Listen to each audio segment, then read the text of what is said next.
Everything you want to know about Marcellus Shale, next on Behind the Headlines. This is Behind the Headlines, with behind-the-scenes analysis on issues affecting Pennsylvanians, sponsored by the Susquehanna Valley Center for Public Policy. Now, here's your host. Hi, welcome to a new edition of Behind the Headlines. I'm Charlie Greenewalt, Senior Fellow of the Susquehanna Valley Center for Public Policy, and I'm joined, as usual, by my co-host, Maura Donnelly. Maura, welcome back. Hello, Charlie. Hi. Why, in this new year, we're going to focus at the beginning, of course, on the new administration, and we're also going to be focusing on the issue, of course, of jobs and economic growth, one of the most perhaps pressing item that faces Pennsylvania.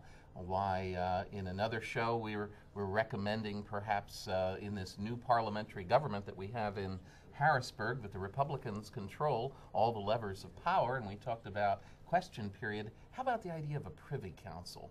Privy council being, let's have all the old cabinet members, all the former governors join with the gather several times a year and meet with the governor, meet with legislative leaders, and brainstorm about situations that the Commonwealth is confronting. So like creating a kitchen cabinet?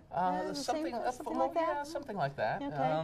And maybe that a privy council. We have all that expertise out there. Why don't we use it more, Maura? Yeah, we should. And you were part of the Casey administration. Yes, I You was. know how much expertise is out there. And it's Untapped. A shame, untapped, Yes. and it's a shame we don't use more of it. Well, speaking about jobs, we want to speak about perhaps the number one job generator in Pennsylvania, and that, of course, is the Marcellus Shale. Marcellus Shale, of course, has produced many new jobs in Pennsylvania and is a promising source of economic growth and economic potential for the future of Pennsylvania. Joining us to talk about this issue today is David Callahan, who is the Vice President of the Marcellus Shale Coalition. Dave, welcome to the show. Thank you very much. Thanks for Welcome, inviting me. Dave. Thank you, Mark. Good to see you. So Nice nice to to see have you with us. Dave, even after all this time and the beginning of the development of Marcellus Shale, there are some people in Pennsylvania who I think Maura and I would agree that still don't quite understand what it is. Could you please sort of spell out for our viewers what Marcellus Shale is? Thank you. The Marcellus Shale is an old rock formation, dates back nearly 400 million years, and it's well below the ground, and it covers about 60% of Pennsylvania, as well as portions of other states in our area, including New York, Ohio, West Virginia, and Maryland. The formation has been known to geologists for many, many years. The formation has also been known to natural gas drillers for a number of years, but its potential has only been recently tapped. In Pennsylvania, it seems that we've hit somewhat of a sweet spot. The formation is at a reasonable depth. It's anywhere from 5,000 to 9,000 feet deep. So we're talking about 1 to 2 miles below the surface, well below groundwater aquifers. And it's also at a sufficient thickness, this layer of rock, that'll be able to produce prodigious amounts of natural gas. And so we've recently seen developments in drilling technologies and others that'll allow us to tap that potential in the Marcellus. Now tell us a little bit about the Marcellus Shale Coalition. You're relatively new. You have some specific objectives, so tell us a little bit about your organization.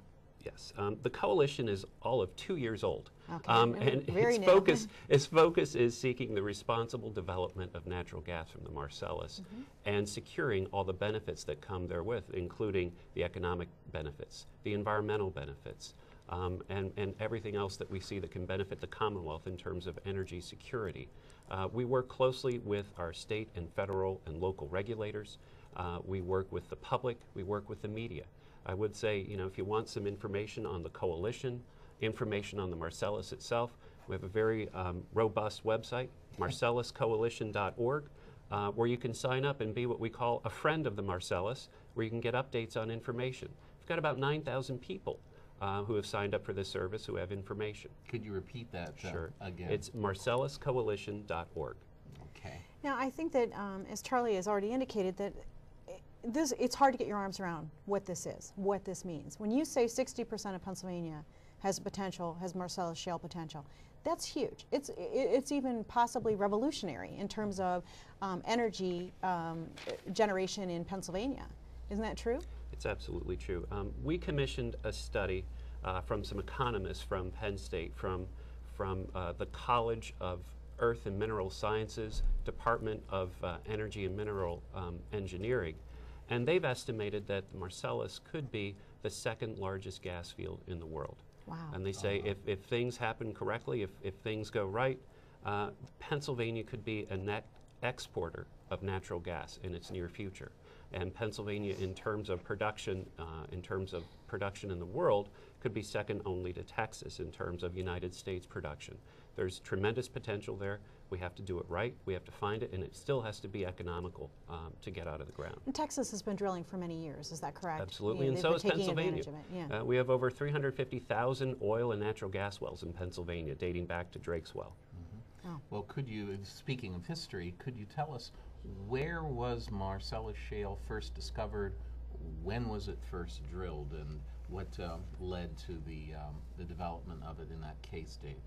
Well, again, the industry and geologists have known about the Marcellus for a great number of years.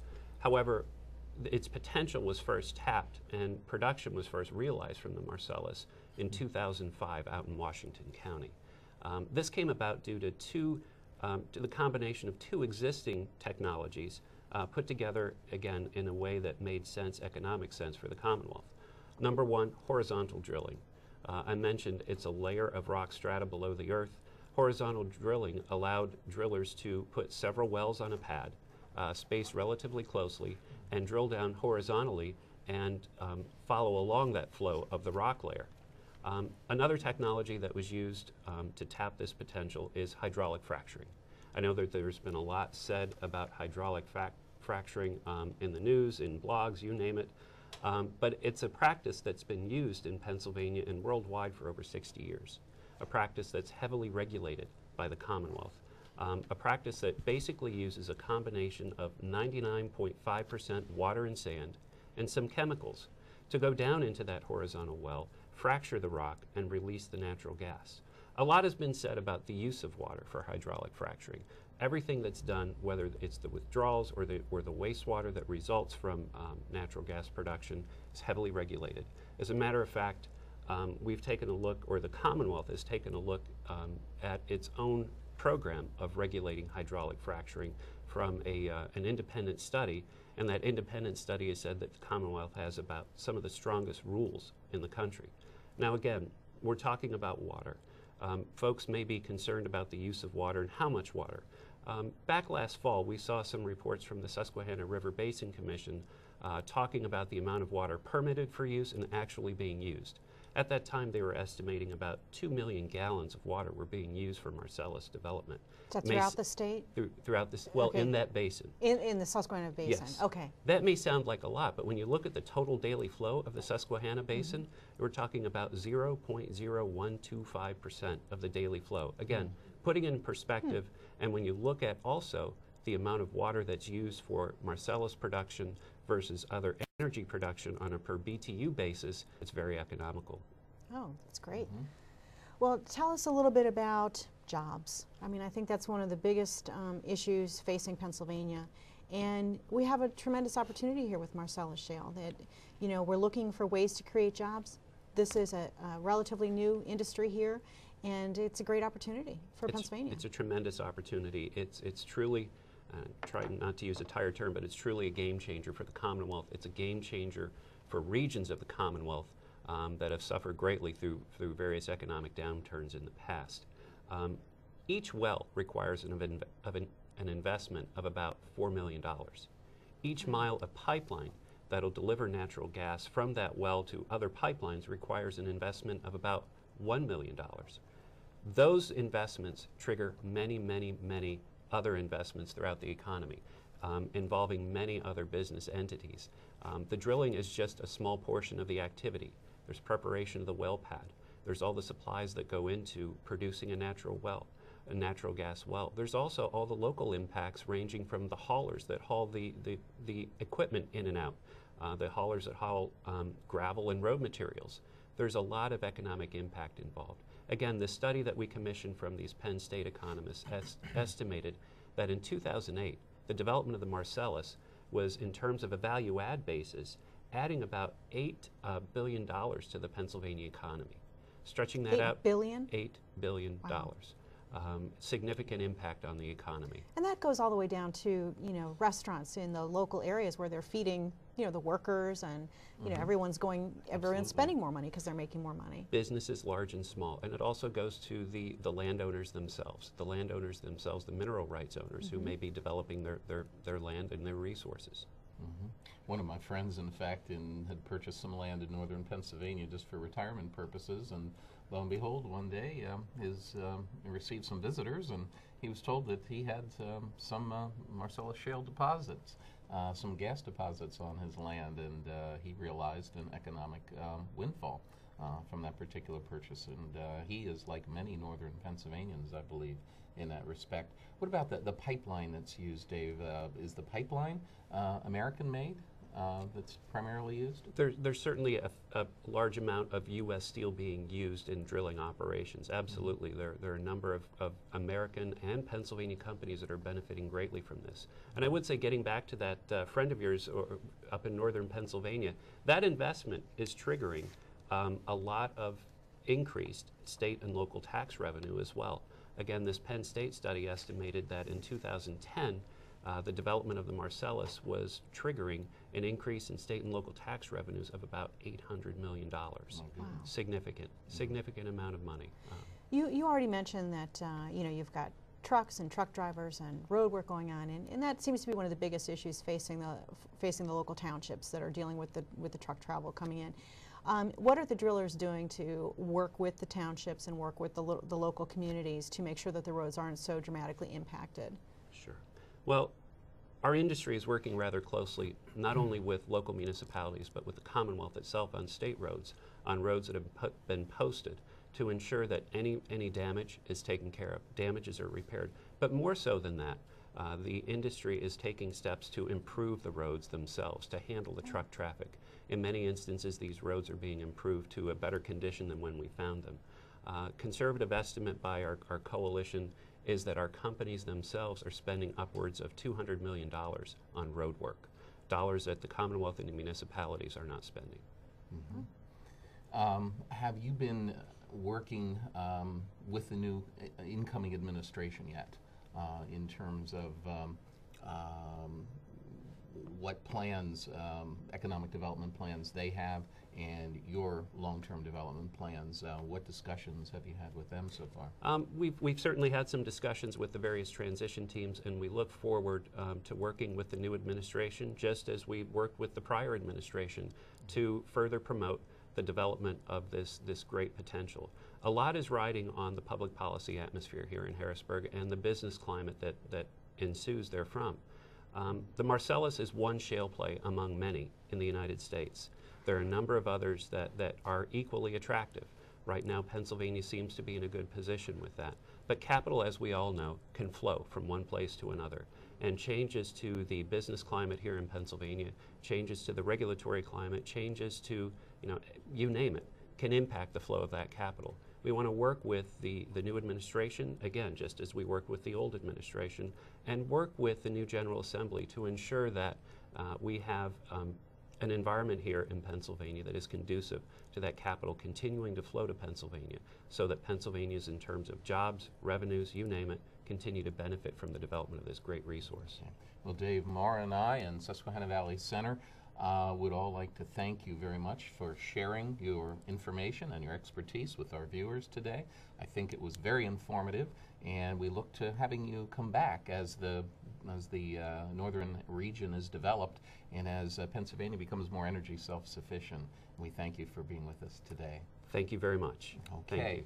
We'll be right back with the second segment of Behind the Headlines after this, and don't forget that you can see all of our archived shows on thevoiceofpennsylvania.net. We look to see you there as well. We'll be right back after this. Behind the Headlines is brought to you as a public service by the Pennsylvania Business Council, envisioning a commonwealth in which residents enjoy a very high quality of life in sustainable communities. The Council works aggressively to define key long-term policy strategies and solutions that make the Commonwealth more competitive, creating and sustaining a better Pennsylvania. Additional underwriting provided by the Worrell Corporation Foundation, based in Carlisle, Pennsylvania, by the Edward H. and Jeannie Arnold Foundation, and the American Home Bank, a nationally chartered and FDIC-insured yet locally owned and operated bank in central Pennsylvania, and by the Pennsylvania Manufacturers Association. Business in Pennsylvania is our business. Behind the Headlines is also supported as a public service by Daily Express, transporting construction, farm, and industrial equipment throughout the United States. And by Penn Waste, your best local choice for your waste removal and recycling needs. Hi, welcome back to the second segment of Behind the Headlines. I'm Charlie Greenewalt, Senior Fellow of the Susquehanna Valley Center for Public Policy, and this segment is being filmed on location. We're with Mr. Ed Arnold, who is the President of Susquehanna Valley Center for Public Policy, for another edition, a new edition for a new year of the Arnold Report. Welcome back, Ed. It's nice to have you. Good to have you on board again with us. There's so much to talk about with the beginning of a new year, the beginning of a new administration, a whole host of new events. Of course, one of the saddest events we talked about in our other show, the passing of Dick Winters, the great World War II warrior from central Pennsylvania. But we also have to comment on the unfortunate series of events that unfolded in Arizona with the attempted assassination of the Congresswoman Giffords. We find that this is being represented and interpreted in many different ways, in many different quarters of the press, for example, and by political pundits. We condemn it as being horrific and just horrific in every way, and senseless violence. And we hope that this can be avoided, and we pray for all the families involved. But you had some other observations on this, didn't you? Yes. First of all, obviously, it was a very sad thing, but it was really sad, as you can see it. I don't know if you can catch it here. This nasty politics was somewhat the cause of this. Actually, as you can see, the Republicans have very much so honored this woman. She was even sworn in again by the new Speaker of the House. So she was thought upon as actually probably one of the better bipartisan people. She was she was against the health care bill. She was for better immigration on the border. So she actually irritated a lot of Democrats. So to say that this was a radical person, actually, I want to give a little bit of history here. Well, she was considered to be a blue dog Democrat, yes. One of the more conservative Democrats. Yeah, one of the more conservative Democrats. So therefore, there was no way that she was ever attacked particularly. Was she a fan? There's very few people that are moderates that are going to be a fan of, unfortunately, the more conservative Republicans. But she was a moderate Democrat who was looked upon favorably by a lot of people. Her unfortunate event here is similar to so many others. This was a mentally deranged person. This was not somebody influenced by what other people said. If you would check with the news media, which actually the next day's paper goes into it more, people that were in his class said, there's something wrong with this man. The professor in his class said, there's something wrong with this guy. He's a time bomb. You know, one of his best classmates said that he was a left-wing nut who was smoking pot all the time. Yeah. That's so quote. Basically, and what I'd like to sort of review here, just to put things in perspective, the number of presidents that have either been killed or attempted. Just because you didn't succeed doesn't make it an assassination. You were just a lousy shot or unlucky. So basically, just to review it real quickly, which you may not realize, and this is only in a less than a 50-year time, a little over a 50-year time plan. Basically, Lincoln was a political assassination, obviously, in '65. Garfield was personal assassination. McKinley was assassinated around 1900, a mentally deranged person. Roosevelt was shot, also not killed, but shot by a mentally deranged person. In 1912. In 1912. Truman was shot. This was political.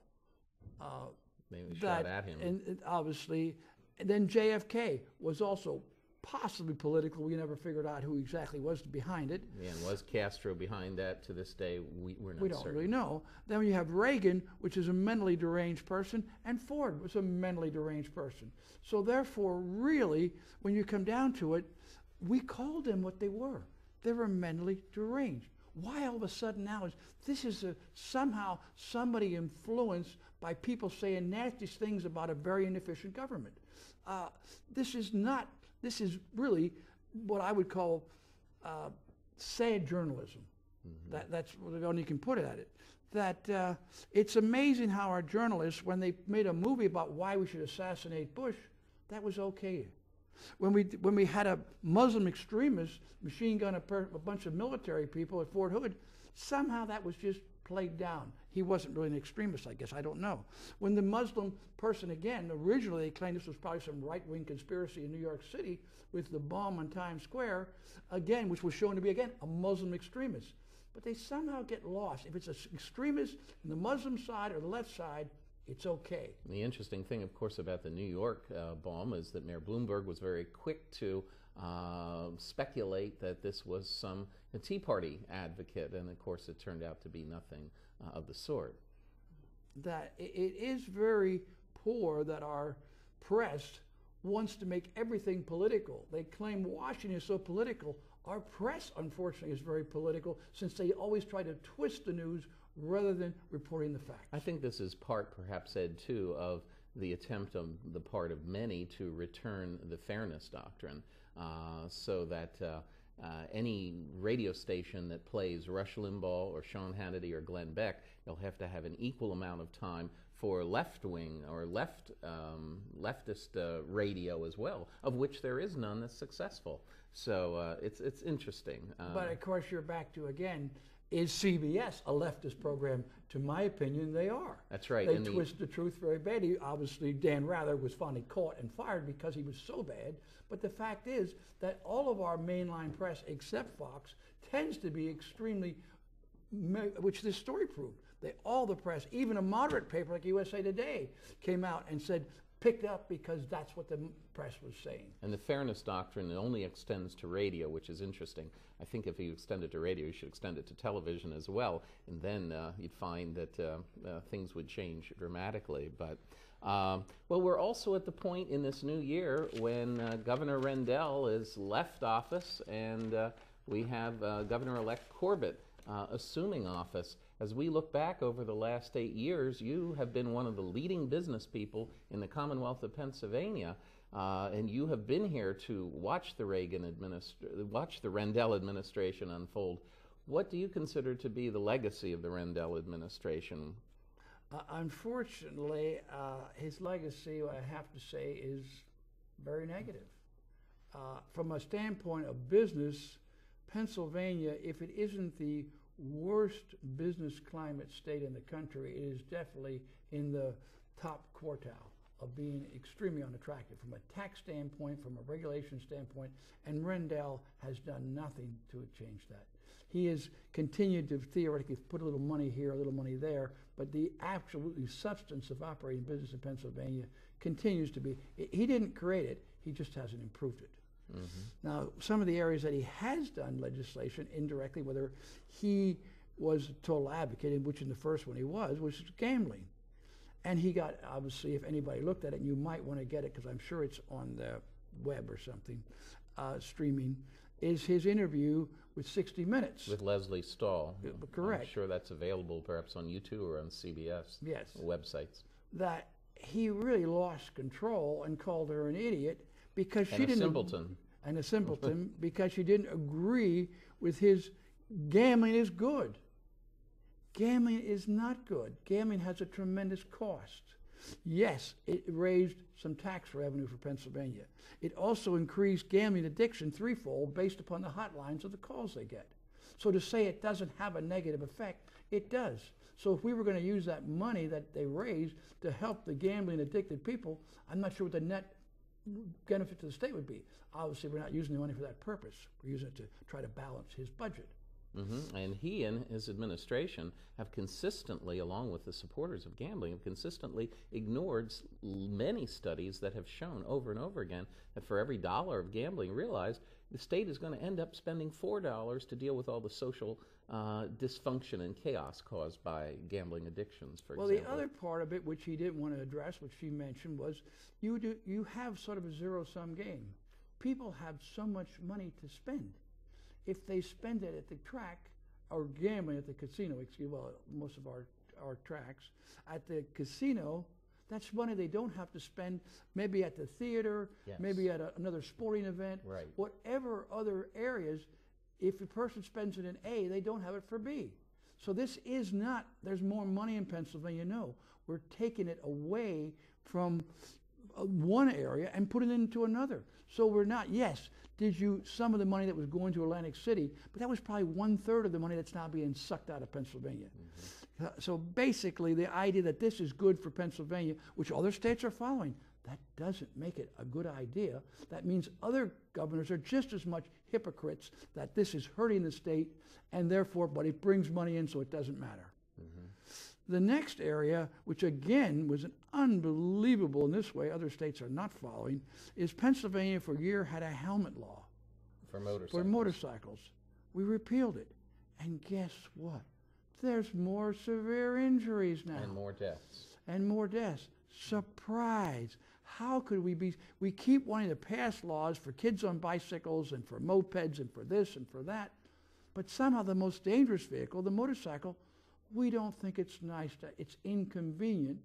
Well, therefore, we should have passed with that law. Anybody that's injured shouldn't get medical treatment other than keep them comfortable. So when the governor signed that, all of a sudden he became a libertarian, didn't he? Or so-called libertarian. So basically, again, a horrible piece of legislature that really makes no sense whatsoever and makes it very unsafe for Pennsylvanians. Another area which has gotten terribly out of control under his administration, and I'm told, now this is not, I cannot prove this absolutely, that he's terribly liberalized our welfare system so that the cost of welfare have grown disproportionate to a lot of other things because the ease to which you can get it. So basically, part of our state budget problem is his welfare generosity, which is the biggest #1 spending item we have in the state. Well, education is, but that's closely followed by that. Okay, education and welfare, which are the close. But of course, Auditor General Jack Wagner has pointed this out, as you said, on numerous occasions, and it's led to a rift between those two individuals. We have 30 seconds left in our piece here with you in this Arnold Report. In the last 30 seconds, the individuals, the viewers, look to you for advice and guidance in terms of items such as investments. In the last 30 seconds, where would you say that the private investor should turn, private small investor, in the new year? Probably look at an ETF. It's a low-cost managed fund that basically has very low fees. It would be for large cap dividend stocks, which have not gone up nearly as much as other stocks. They are also very heavily invested in the world economy rather than just in the American economy, which is what large cap stocks do. Okay. Thank you very much, Mr. Arnold. We look forward to this whole year of 2011, getting good advice from you and following your opinion of the process in Harrisburg. Thank you very much. Bye-bye now. Take care. We'll be with you again next week on another new episode of Behind the Headlines. See you then.